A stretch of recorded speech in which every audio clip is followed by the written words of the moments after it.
할렐루야, 주님을 찬양합니다.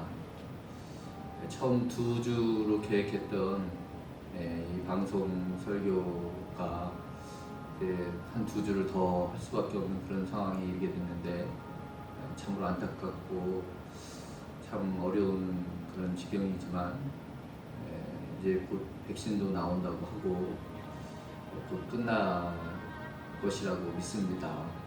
여러분들 힘드시고 어렵겠지만 끝까지 잘 이겨내실 수 있기를 바랍니다. 오늘 말씀은 평지 설교의 마지막 결론 부분입니다. 두 건축자의 비유가 소개되고 있는데 이것은 마태 산상설교 7장 21절에서 27절의 경우와도 같습니다. 내용 소개는 좀 다르지만 그 전하고자 하는 뜻은 같다라는 것이죠. 즉 하나님의 뜻을 전하는 이 말씀들을 듣기만 하지 말고 행해야 한다는 것입니다. 주님 말씀대로 행하는 믿음이 태풍이나 쓰나미가 밀려와도 무너지지 않는 그런 반석 위에 지은 집과 같은 진짜 믿음이라는 것입니다. 이것은 제가 지난 몇 주에 걸쳐 설교한 내용들, 곧 먼저 국과 화 선언에 담긴 복음, 그리고 원수에까지 이른 사랑, 마지막으로 좋은 열매를 맺기 위해서는 좋은 나무가 되어야 한다는 이 말씀들을, 이 평지 설교의 내용들을 결코 듣기만 하는 데서 머무르지 말고 그대로 실천하는 삶을 살아야 한다는 것입니다. 정말 좋은 나무가 되기 위해서 예수님을 따라야 하는 것과 마찬가지로 진짜 믿음을 얻기 위해서는 반드시 그 믿음에 따른 행함이 뒤따라야 한다는 것입니다. 즉 행할 때 그 믿음이 온전해진다는 것이지요. 49절 말씀입니다. 너희는 나를 불러 주여 주여 하면서도 어찌하여 내가 말하는 것을 행하지 아니하느냐. 여러분 지금 이 말씀이 어떻게 들리십니까? 주님이 지금 우리들에게 이 말씀을 하고 계시다면 여러분께 어떻게 들리시겠느냐는 것입니다. 당시나 지금이나 마찬가지로 제자라 믿고 있는 우리들에게 있어서 참으로 뼈아픈 그런 말씀으로 들리실 것입니다. 행하지 않는 너희가 과연 내 제자냐? 라고 묻는 것처럼 들리는 것이죠. 믿음은 표상이 아니고 실상입니다. 현실이고 삶입니다. 우리에게 허락하신 믿음은 감추어진 것이 아니고 드러나고 나타나게 되어 있습니다. 기독교는 다른 종교처럼 자신의 내면의 수양을 위한 그런 종교 생활이 아닌 것입니다. 우리의 믿음은 진리입니다. 따라서 그것은 세상 가운데 드러날 수밖에 없습니다. 하나님은 당신의 뜻을 그리스도를 통해 이 땅 한가운데 다시금 세워서는 이제 제자된 우리를 통해서 이 세상에 환히 드러내시고자 하는 것입니다. 우리의 믿음에 따른 삶, 그 행함이 세상의 진리로 현실이 되어야 하는 것입니다. 그런데 작금의 현실은 어떻습니까? 1000만 기독교인이라 외치는 우리나라의 현실만 해도 이 같은 진리를 드러내지 못하고 있는 것입니다. 세상에 그 진리의 영향력을 끼치지 못하고 있다는 것입니다. 아니 영향력은커녕 코로나 시대에 처한 지금 기독교는 오히려 맹비난을 당하고 있지 않습니까? 한 서울대 교수가 신문에 이 같은 제목의 글을 기고했습니다.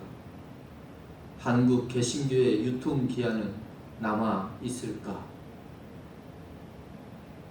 참으로 참담한 지경인 것이죠. 어째서 이 같은 일이 발생하고 있습니까?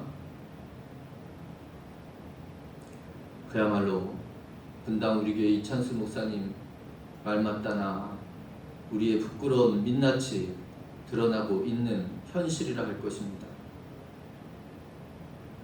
왜 이렇게 됐습니까? 무엇이 문제입니까? 믿는 우리가 온전한 진리 가운데의 삶을 살지 않기 때문입니다. 우리들이 믿고 있는 바 진리, 그 온전한 사랑에 따른 행동을 하지 않기 때문인 것이죠. 다른 말로 하면 말씀을 듣기는 듣되 또 말로는 주님을 믿는다고 고백하지만 실제 삶은 세상 사람들과 하나 다를 바 없는 그저 자신의 이익을 쫓기에 바쁜 그런 세상 유행을 따라 살기 때문인 것입니다. 그야말로 참고 인내하며 포용하고 희생하는 삶이 보이지 않습니다. 세상 사람들과 마찬가지로 눈앞의 이익만 보며 내게 손해가 있을까? 피해는 보지 않을까? 전전긍긍하는, 아니 오히려 뺏길까 대적하려 하고 싸우려 들게만 바쁜 것입니다. 진정 주님의 제자라고 하는 우리가 주님으로 인해 고통을 감수하며 희생하는 그런 의의 삶을 살지 않는 것입니다. 복 있는 자의 삶을 살지 않는 것입니다. 어떤 자가 복 있는 자라 했습니까? 가난한 자와 함께 하고 우는 자와 더불어 울고 주님 때문에 미움을 받는 그런 이의 삶을 살지 않는다는 것입니다. 원수를 사랑하는 삶을 살지 않는 것입니다. 좋은 남으로서의 삶을 살지 않는 것입니다.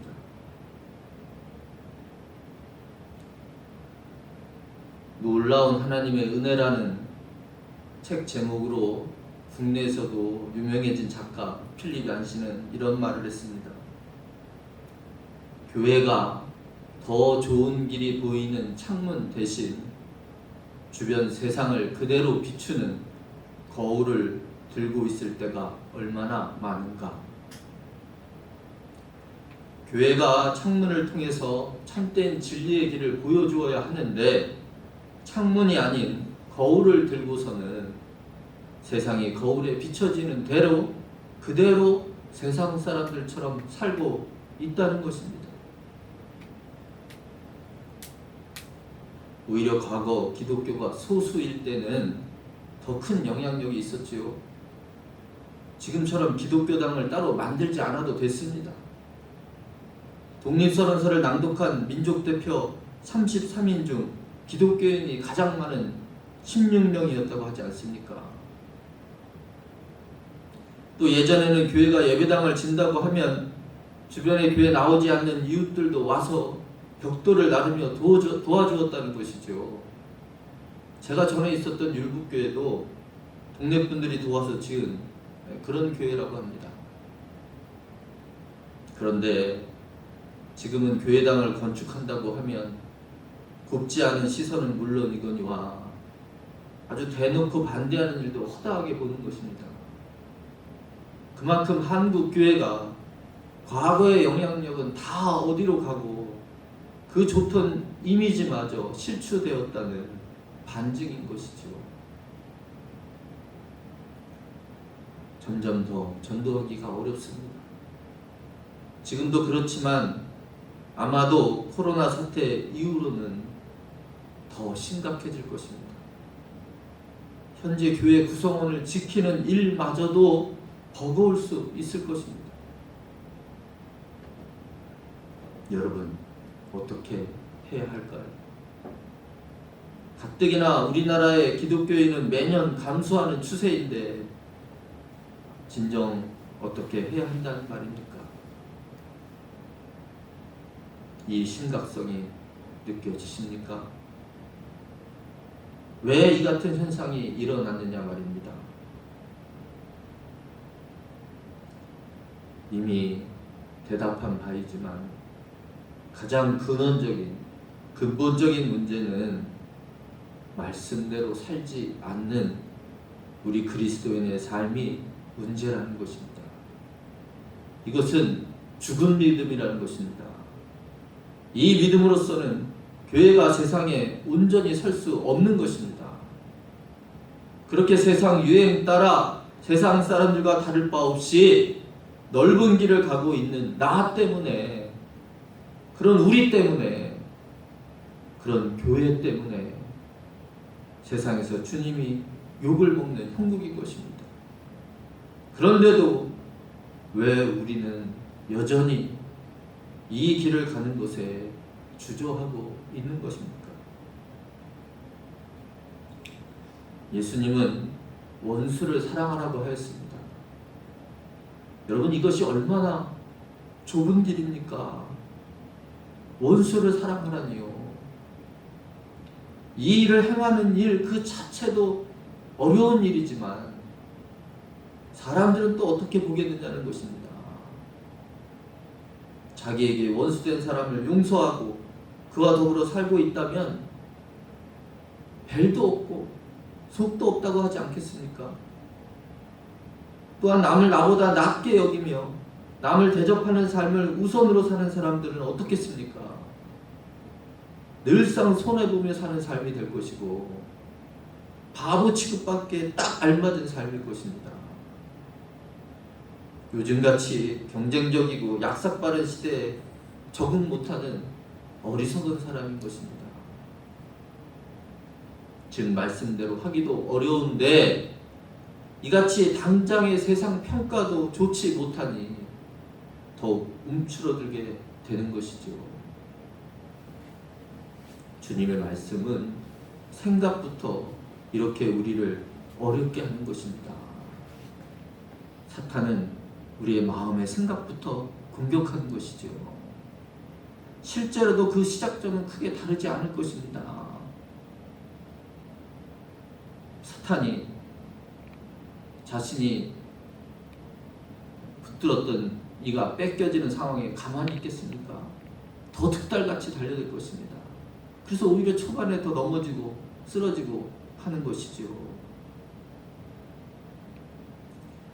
그러나 여러분, 이것이 주님이 가신 길이요, 주님의 제자인 우리에게 이르신 말씀입니다. 이렇게 사는 것이 참된 길이요, 진리요, 생명으로 가는 삶인 것입니다. 지금 당장에는 이러한 삶의 모습이 어리석은 것 같고 바보 같다 하겠지만, 그러나 이렇게 말씀에 순종하여 행하는 삶을 살게 된다면 어렵지만 계속해서 좁은 길로 당당히 그 길을 걸어간다면 그 사람은 분명히 깨닫게 될 것입니다. 물론 나중에는 이웃들도 알게 될 것입니다. 무엇을 말입니까? 그 행함이 그의 믿음을 더욱더 튼튼히 하였다라는 것입니다. 그같이 진리로 더욱더 확신으로 다가오게 되는 것입니다. 예수님이 왜 그렇게 하라고 하셨는지 행하고 나서야 비로소 아, 그렇구나, 그러셨구나 하는 깨달음의 은혜가 있게 된다는 것입니다. 행함으로 그는 그 믿음의 검증을 받게 되고 또한 스스로 확증하게 되는 것입니다. 그러면서 믿음이 더욱 단단해지는 것입니다. 주님처럼 살면서 주님의 마음을 느끼게 되고 그렇게 더 주님과 친밀해지는 것입니다. 주님이 진실로 그의 안전한 보호막이 되어 주신다는 것입니다.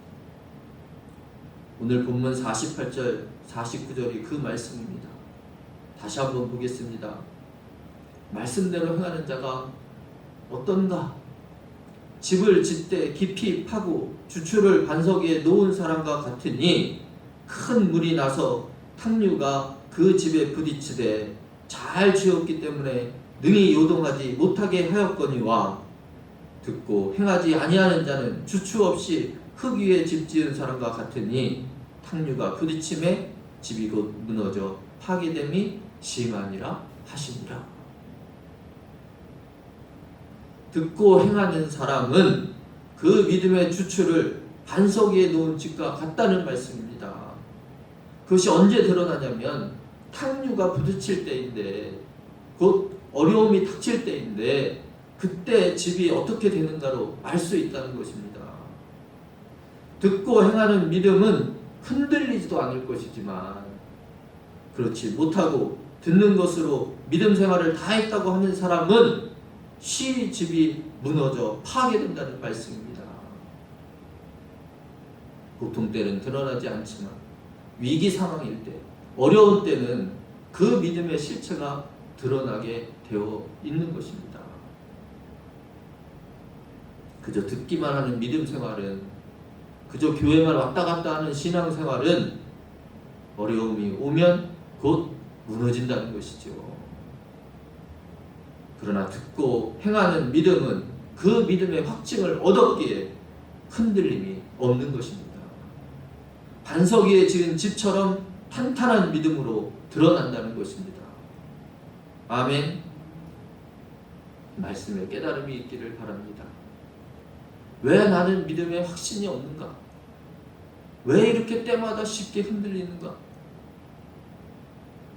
믿음대로, 말씀대로 살아보면 알게 됩니다. 말씀대로 살아보지 않고는 결코 깨달을 수 없는 길이 진정 믿음의 길인 것입니다.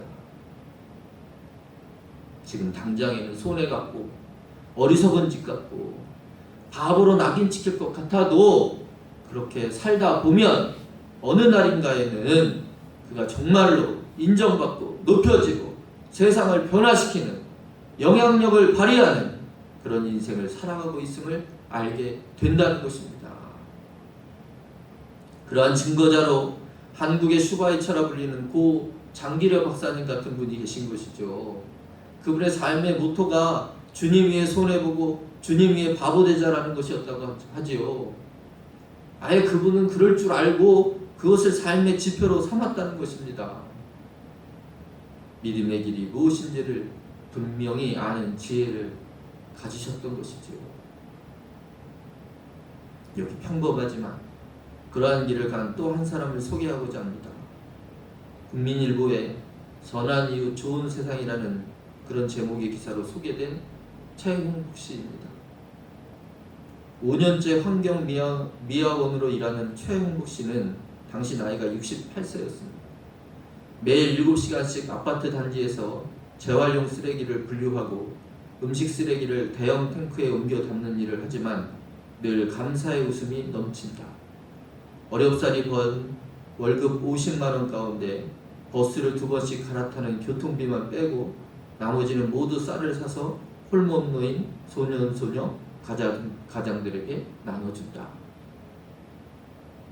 이게 이제 소개하는 첫 글이고 그 분에 대한 이야기가 더 있습니다. 이 최 씨 할아버지는 초등학교 교사로 명예퇴직을 한 후에 연금과 퇴직금으로 노후를 안락하게 지낼 수 있는 길이 보장되어 있음에도 불구하고 모든 것을 내려놓고 어렵고 힘든 봉사활동을 택하였습니다. 처음에는 다니고 있던 평강교회의 무료급식을 도왔었지만 노인의 몸으로서 쉽지 않은 데다 식판을 옮기다 허리를 심하게 다치어서 더 이상 그 일을 할 수 없게 되어 할 수 없이 자리를 옮겨 독거노인 전화상담을 6개월간 하면서 노인들의 말벗이 되었습니다. 이 무렵 그의 남은 인생의 목표는 조건 없는 이웃사랑이 되었으며 퇴직 동료들이 취미활동을 즐길 때 그는 새로운 인생 목표로 인해 일이 더 많아졌고 하루하루가 더욱더 즐거웠다고 합니다. 그는 고물상 등에서도 잡일을 하다가 허리를 또다시 다쳐 결국 선택한 것이 아파트 단지에서 일하는 환경 미화원이었습니다. 그는 돈이 조금이라도 모이면 물품을 구입해 동사무소 직원, 병원 호스피스, 인근 보육원에까지 모두 익명으로 전달하고 병원에 자신의 신장과 시신 기증까지 약속해 두었다고 합니다.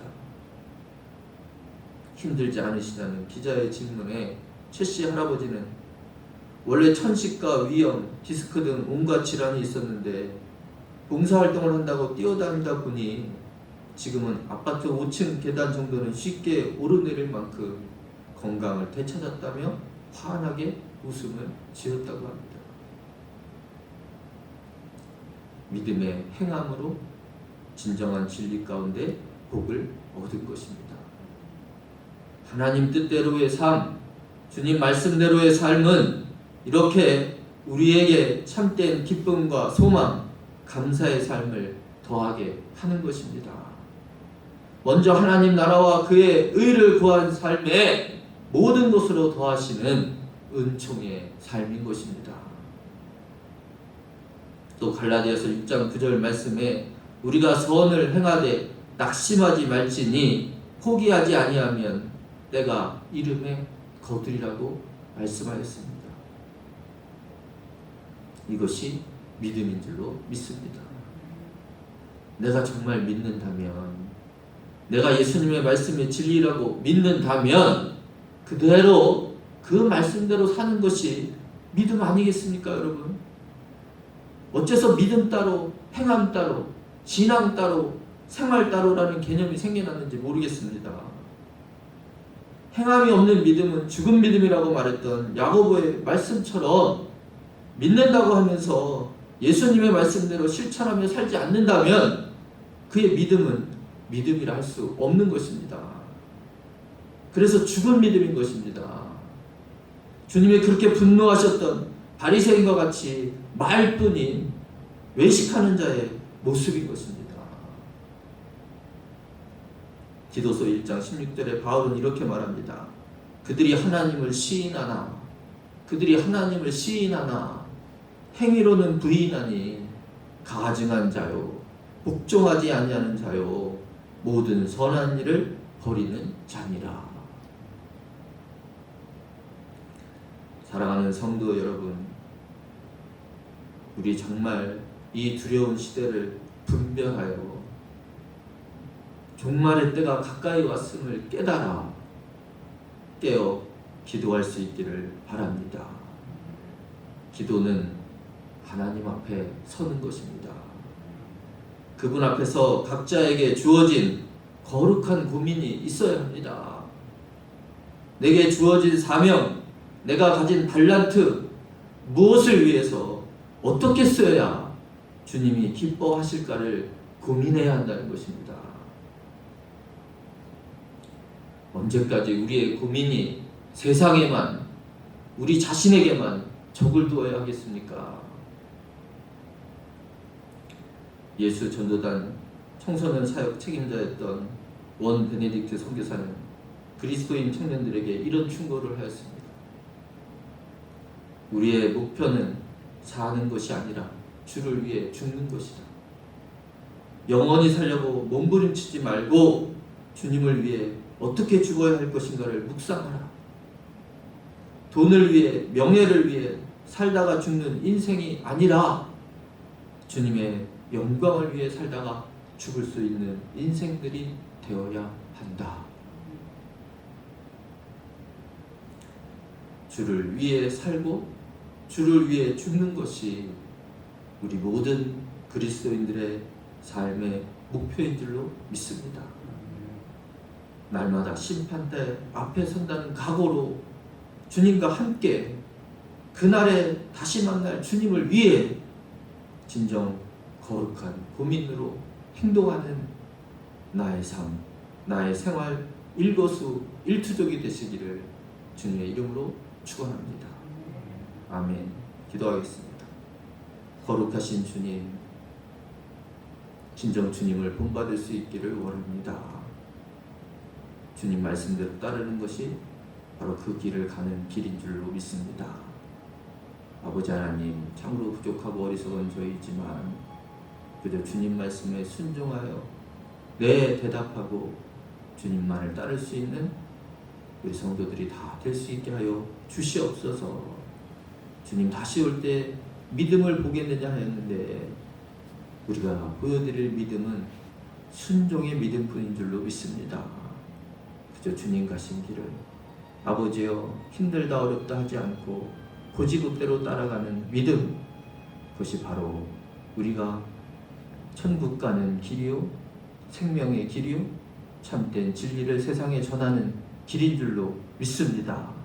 끝까지 이 길에서 승리할 수 있도록 저희들에게 믿음의 믿음을 더하여 주시옵소서. 행할 수 있는 믿음을 주시옵소서. 그 믿음을 향해 오늘도 거룩한 구민의 아버지여 정말로 따를 수 있는 그런 우리의 이 정말 힘든 때 주님 앞에 서는 그 모습으로 함께할 수 있도록 우리 주님께서 함께하여 주시옵소서. 함께하실 줄 믿사오고 거룩하신 예수님 이름으로 기도드립니다. 아멘.